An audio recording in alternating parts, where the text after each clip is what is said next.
Hey everyone, it's Mike Swigunski here, founder of Global Career and best-selling author of Global Career, How to Work Anywhere and Travel Forever. Today I've got a really exciting video, and one of my favorite topics to talk about is travel photography. I'm going to be explaining some of my favorite tips that I've picked up over the years from taking thousands and thousands of photos that have been viewed by millions of people. So you're going to want to stick around to the end because I'm also going to be sharing my favorite photography apps that you can download for absolutely free today. So let's go ahead and dig right into my top travel photography tips for beginners, and we're getting started right now.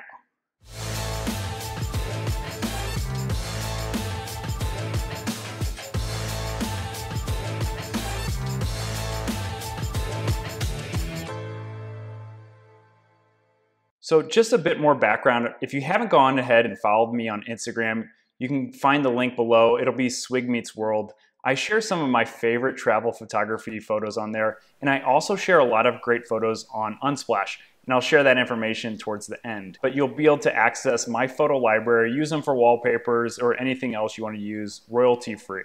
So if you want to use them on your website, if you want to use them in your YouTube videos, feel free to use those, and I'll make sure I put all of this information in the description below. So let's go ahead and start off with my number one tip. And I think a lot of people misunderstand this about photography is you have to take a lot of photos. Most photographers go out and take hundreds of different photos on a photo shoot. I think the big misconception is people don't really see the behind the scenes. They don't see what their actual workflow is like. But a lot of times when I was going out and shooting, I used to do photography shoots for magazines. I would take 500, 600 photos over multiple different days at different times of the day, depending on how the sunlight was and how the weather was. So there's a lot of different factors, but at the end of the day, you're going to have to take hundreds of different photos, and then out of those hundreds, kind of narrow it down to your top 5 or top 10 list, and then choose those for editing. And that really brings us on to our next tip. Capturing the perfect photo is about 60% of the battle, and the rest of it is coming down to the editing. So a lot of people really misunderstand this. You have to have a really good foundation to edit on, but getting the perfect photo is only part of the battle. So making sure that you're using the right editing tools. And towards the end here, I'll share some of my favorite tools and software that you can edit your photos to make them look a lot better for free. So tip number 2 is to make sure you go ahead and actually spend some time editing and tweaking the photo to make sure that it looks as good as it was in person. Moving in at tip number 3 is understanding the sun. And you really need to figure out the best times of the day to go out and shoot photos. I think a lot of people they're out and about, they don't really think too much about the sun, but it's a lot easier to get great photos during magic hour or during golden hour, and that's usually an hour around sunset or sunrise. So make sure you're timing it right, and there's some cool apps that show you what is the best time to go to a certain location to capture the best photos. So getting up early for sunrise or staying around for the sunset, in addition to just being a beautiful experience, your photos will turn out a lot better if you take that tip. So moving on to one of my last tips is to be practical with your photography gear. I know a lot of people watching this video are just wanting to take better photos with their phone. And honestly, 9 times out of 10, I'm going to be taking photos with my iPhone or with my DJI Mavic Mini.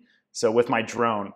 Both of those are really compact. They're really easy to bring anywhere I go. If I want to just put my drone into a backpack, it's really small. It's actually about the same size as an iPhone, but it's a little bit thicker.